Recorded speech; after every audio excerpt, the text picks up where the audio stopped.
Welcome friends. आज हम बात करेंगे आरआरबी मिनिस्ट्री ऑफ रेलवे की तरफ से एफएक्यू और नॉर्मलाइजेशन मार्क्स पर एक नोटिस दिया गया है। एफएक्यू दिया गया है, पूरा डिटेल दिया गया है, नॉर्मलाइजेशन प्रक्रिया क्या क्या होती है और उससे संबंधित जितने भी क्वेश्चन डाउट्स हैं वो सारा आरआरबी ने क्लियर किया है। नॉर्मलाइजेशन किस प्रकार से होगा आरआरबी में, ये टोटल इसने एग्जाम्पल के थ्रू समझाया है और बहुत सारे जो भी क्वेश्चन आपके होते हैं उन सारे क्वेश्चन का आंसर इसमें दिया गया है।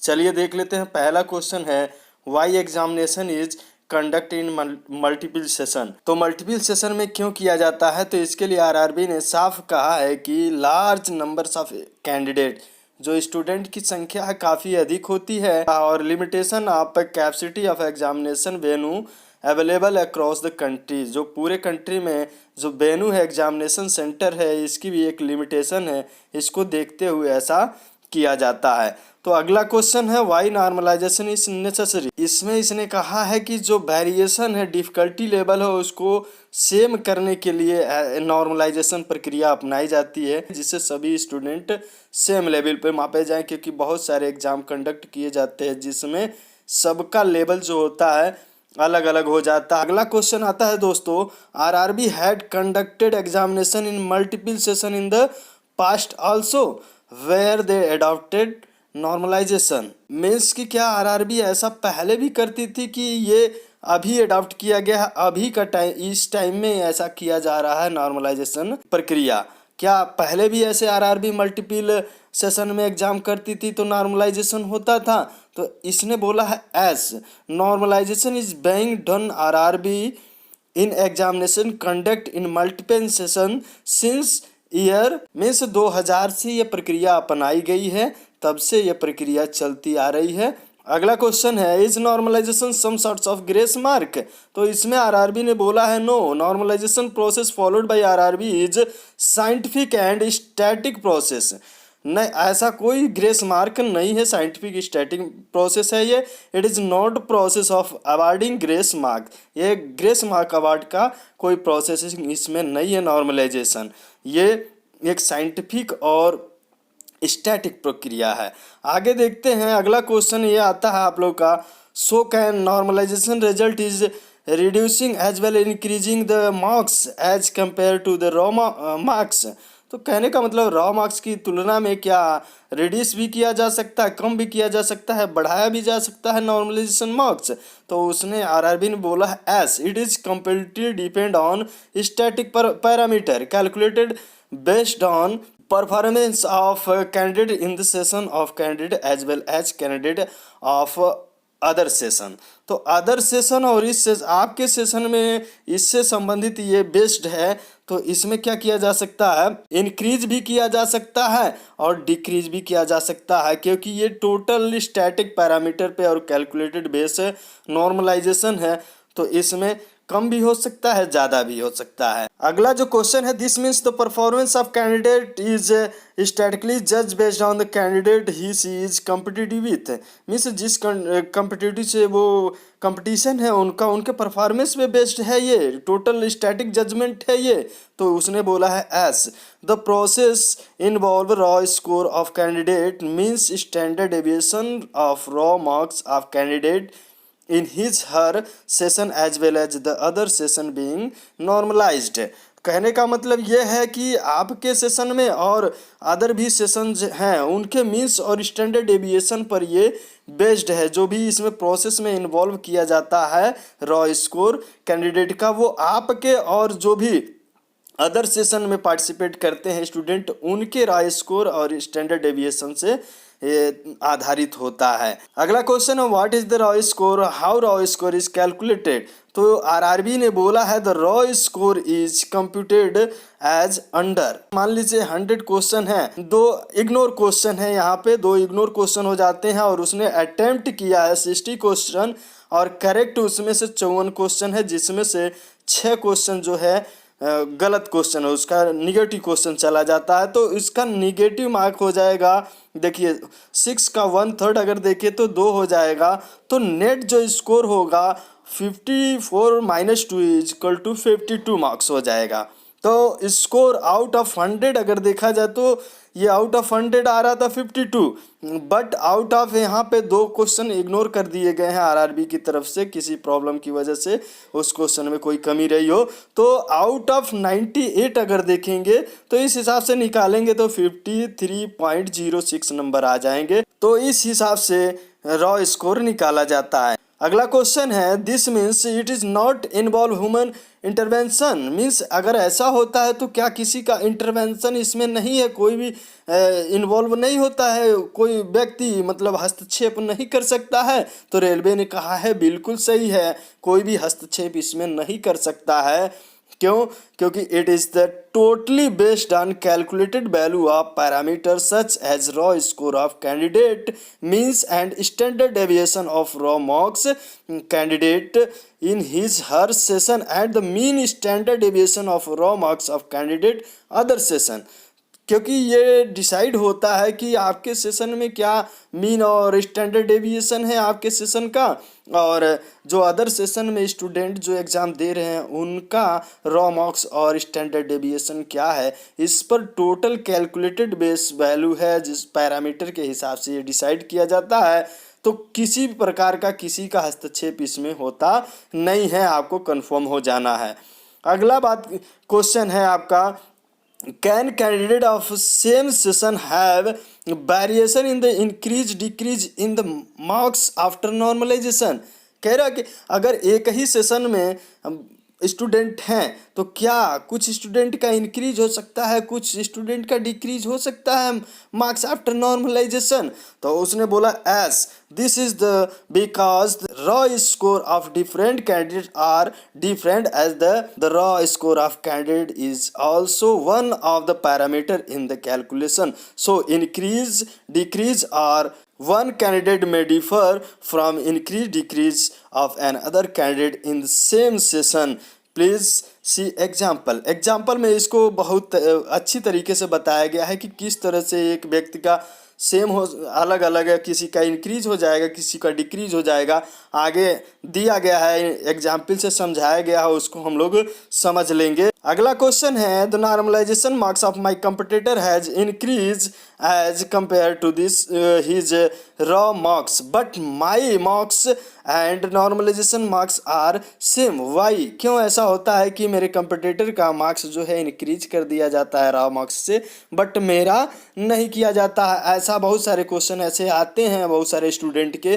तो इसका आंसर आरआरबी ने दिया है, in the same static process static parameter of session mean marks standard deviation of mark score by candidate in session are analyzed and based on the calculate value of this parameter as session taken based session। Means कहने का मतलब है उसमें जो mean और standard deviation होता है उस आधार पर ये डिसाइड किया जाता है कि कितना मार्क्स किसका बढ़ेगा। इसमें किसी प्रकार का कहा है कि किसी प्रकार का कोई भी कमी नहीं किया जाता है। ये बस ऐसा इसलिए किया जाता है, equalize the difficulty level of other session. ऐसा इसलिए किया जाता है कि जो अदर सेशन है क्या हो, इक्वलाइज हो जाए, उनकी डिफ़िकल्टी इक्वलाइज हो जाए। अगला है, but so many candidate have scored marks higher than 100।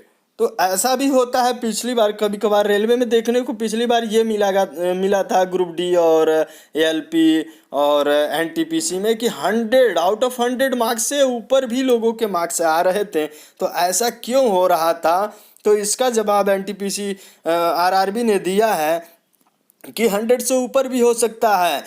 Yes, in the normalization process this is the possible in case of very good performance in difficulty sessions। जो डिफ़िकल्ट सेशन है, difficult shift है, उसमें अगर किसी व्यक्ति ने बहुत अच्छा परफॉर्मेंस कर दिया, यहाँ पे दिखाया भी है कि 90 नंबर एग्जाम्पल के तौर पे 90 नंबर हाई नंबर मार्क्स ला दिया, तो उसका क्या होगा? जब भी नॉर्मलाइजेशन होगा हम इसको इक्वलाइज करेंगे, नॉर्मलाइजेशन के थ्रू इक्वलाइज डिफ़िकल्टी लेवल करेंगे सेशन का, तो क्या होगा? वो 100 से भी एबव जा सकता है उसका मार्क्स। तो इसमें आश्चर्य होने की कोई ज़रूरत नहीं है, ऐसा भी हो सकता है। अगला क्वेश्चन है, is this first time candidate have got normalization score more than 100? क्या ऐसा पहली बार हो रहा है? तो रेलवे ने कहा है no, in the part RRB examination also same candidate जो थे हैज मार्क्स मोर देन 100। तो पहले भी ऐसा हो चुका है कि बहुत सारे एग्जाम में आरआरबी के 100 से ऊपर नंबर ले चुके हैं, ऐसा पहली बार नहीं हो रहा है। अगला क्वेश्चन है, is there any change in the normalization process या फॉर्मूला 0 to 2018? तो क्या 2018 का जो नॉर्मलाइजेशन प्रोसेस था, फॉर्मूला था, उससे कुछ डिफरेंट है? तो बोला है आरआरबी ने no, the normalization process adopted in GN 0 to 2018 in exactly same adopted in past several RRB examinations since year 2000। मतलब 2000 से ये ऐसे ही अडॉप्ट कर लिया गया, इसमें कोई चेंजिंग नहीं की गई है। अब यहाँ पे आगे देख लेते हैं कि फार्मूला क्या है। क्वेश्चन है, what is the normalization process adopted in 2018? तो जो अडॉप्टेड किया गया वो फार्मूला क्या है? तो यहाँ आरआरबी ने बखूबी बढ़िया तरीके से यहाँ पे फार्मूले को बताया, डिस्क्राइब किया है, आगे एग्जाम्पल भी दिया है, आप आसानी से समझ पाएंगे। थोड़ा पेशेंस रखिए, एक बार फार्मूले को बढ़िया से समझ लीजिए। एक बार नॉर्मलाइजेशन प्रक्रिया को जो रेलवे की तरफ से जारी किया गया था उसको आप एक बार समझ लीजिए, तो आपकी प्रॉब्लम हमेशा के लिए, जो दिमाग में क्वेश्चन होते हैं कभी क्वेश्चन नहीं आएगा। फार्मूला दिया गया है जिसमें कहा गया है एक्स, ये जो है आपका एक्शन जो है नॉर्मलाइजेशन स्कोर ऑफ कैंडिडेट है, x2 जो है standard deviation of raw marks of, जो बेस सेशन है, बेस जिसका हाई कट ऑफ रहता है, उस बेस सेशन का क्या है, standard deviation of raw marks है। S1 क्या है, standard deviation of raw marks of candidate, जिस सेशन में आप हैं उस सेशन का standard deviation of raw marks है। एक्स क्या है आपका, जो रॉ मार्क्स है, जो जिसको आप नॉर्मलाइज करेंगे वो है। और एक्स ए भी क्या है, average of raw marks of candidate session, जो कैंडिडेट का सेशन है उसका एवरेज रॉ मार्क्स है। और यहाँ पे देखिए वाई ए भी क्या है, average of raw marks on base session, base session का जो है एवरेज रॉ मार्क्स है। तो अगर इसे देखा जाए, आगे क्वेश्चन आता है, अभी देख लीजिएगा, एक सारणी के द्वारा इसने बताया है। आगे दिया गया है, how base session is decide, कैसे बेस सेशन डिसाइड किया जाता है, भाई कौन सा सेशन बेस सेशन होगा। तो यहाँ पे बेस सेशन की चर्चा की गई है।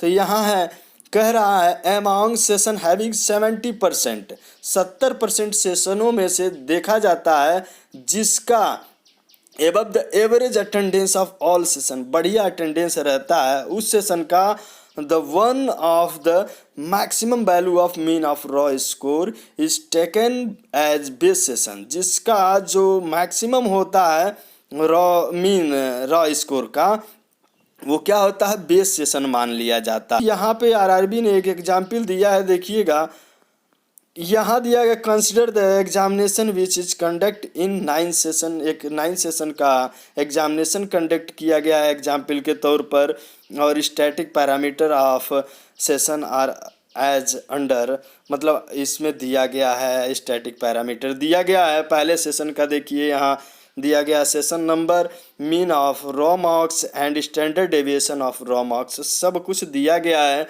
तो यहाँ पे कह रहा है session number 7 is taken as a base session on the mean of raw marks है। तो इसे क्या कहा गया है कि 7वां जो सेशन है वो बेस सेशन डिसाइड किया गया, क्योंकि यहाँ पे mean of raw marks and standard deviation of raw marks क्या है, मैक्सिमम है, यही कहा गया था, यही बेस सेशन होगा। तो बेस सेशन हमको 7 जो 7वां सेशन है बेस सेशन हो गया। एग्जाम्पल के तौर पे कहा है, मान लीजिए 8वें सेशन का कोई व्यक्ति है और उसने 75 नंबर पाए हैं, 75। तो यहाँ से आप देख लीजिएगा S2 जो आपका हो जाएगा, यहाँ पे सारा कैलकुलेट कर लेंगे, 18.32, S1 जो हो जाएगा 12.68 और XA भी हो जाएगा 21.31, और वाई ए भी हो जाएगा 38.37, एक्स हो जाएगा 75, और इस फार्मूले से अगर हम निकालेंगे तो 115.89 आ जाएगा। तो होता क्या है, देखिए ये नॉर्मलाइज मार्क्स है, 115.89 आ गया। जो 75 मार्क्स थे, रॉ मार्क्स 75 था, बट 115.89 हो गया। तो इसका क्या मतलब निकलता है, अधिक भी हो सकता है। ये डिपेंड करता है कि आपका सेशन कितना हार्ड है। अगर हार्ड सेशन में अच्छा स्कोर किए हैं तो 100 से ऊपर भी जा सकता है, क्योंकि हार्ड शिफ्ट का जो भी जब ये इक्विलाइजेशन करता है तो इसमें नंबर ज़्यादा बढ़ता है। आगे बहुत सारे सेशन दिए गए, सारे सेशंस का आपको यहाँ पर दे दिया गया है।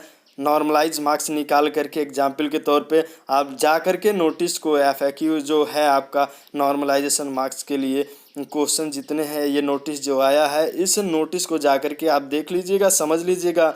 बहुत ही बेहतर इन्फॉर्मेशन है जो आरआरबी की तरफ से दिया गया है। तो दोस्तों, अगर वीडियो अच्छा लगा हो तो इसे अपने दोस्तों में भी शेयर कर दीजिए, लाइक शेयर कमेंट कर दीजिए, और इसी तरह के इन्फॉर्मेशन के लिए हमारे चैनल क्रेजी एनालिसिस को सब्सक्राइब करके बेल आइकन प्रेस कर दीजिएगा। धन्यवाद।